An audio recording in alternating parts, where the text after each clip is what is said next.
Otasansan Radio and TV. ọjọ́ mọ́ wa kò tẹ ẹ̀jọ́ mọ́ wa òun ló fi candidate ránṣẹ́ sí wa tá a dẹ̀ dìbò fún ṣùgbọ́n àwa kan ti fìbínú kúrò nínú ẹgbẹ́ táwa náà lọ́jọ́ yẹn ẹgbẹ́ PDP tí òun bá ń ṣe ojú kòkòrò ó ṣe Ọlágúntóyè Oyinlola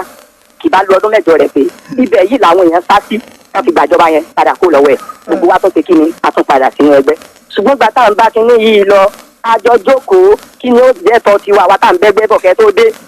nígbà Aregbesola wọlé tán oníkáfò ní ọdún méjì àkọ́kọ́ kò fi sin àwọn ará Èkó pé tọ́rọ̀ nánáwó nánára akáwọ́gbéra ni o àjọ ń wòran ìgbà tó tún ńgbà tọ́dún méjì parí àtún lọ bá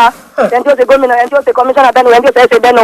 ó ní sẹ́mọ̀ fún wọn tẹ̀lé kejì ó ní ẹkúkú já fọdún mẹ́rin yìí ká fi sin àwọn ará Èkó tán ẹni tí ó jẹ́ sẹ́kítì ẹ̀ ńgbà yẹn SSG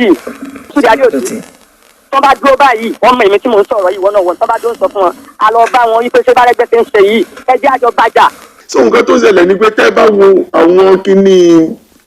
register party àwọn tí OP Aregbesola wọn làwọn òrórúkọ àwọn ń bẹ̀ ipò wọn ti wọn ní àwọn òrórúkọ àwọn ń bẹ̀ so majority Lasu Yusuf sọ pé ìbò tó nídìí gbogbogbò yìí 10 ó ní òun àti lọ́yà tó dúró lọ́kàn o kódà kókó wáyàn mẹ́jọ tó máa ti rí 10 ká mọ̀ wọ̀rí o máa ṣe gọ́fúnà wọ́n tún wọ́n àwọn èèyàn wọn àtẹ̀jì ju 10 lọ ṣùgbọ́n lọ́wọ́ rìsọ́ọ̀tì tí wọ́n gbé jáde fún Lasu Yusuf 93 ń bomi 94 ń bomi ń gángan dẹ̀ ní 10 péré ló sọ pé òun nídìí so ìgbà táwọn tí OP láwọn débi rẹ́gísítà wọ́n ò rórúkọ lẹ́yìn Aregbesola rórúkọ gbogbo wọn tó dúró lẹ́sẹ̀yìn rẹ̀ wọ́n ò rórúkọ wọn lórí rẹ́gísítà then kí ló ṣẹlẹ̀ sí rẹ́gísítà ni wọ́n fi nípa àwọn ògbà rìsọ́ọ̀tì yẹn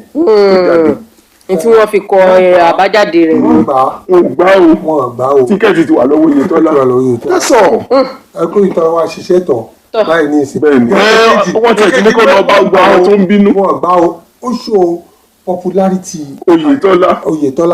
dẹ̀ ṣó pé àwọn èèyàn ò gbà ta Aregbesola mọ̀. hello èmi ní má gbàgbé láti subscribe sórí Otasansan TV lórí YouTube.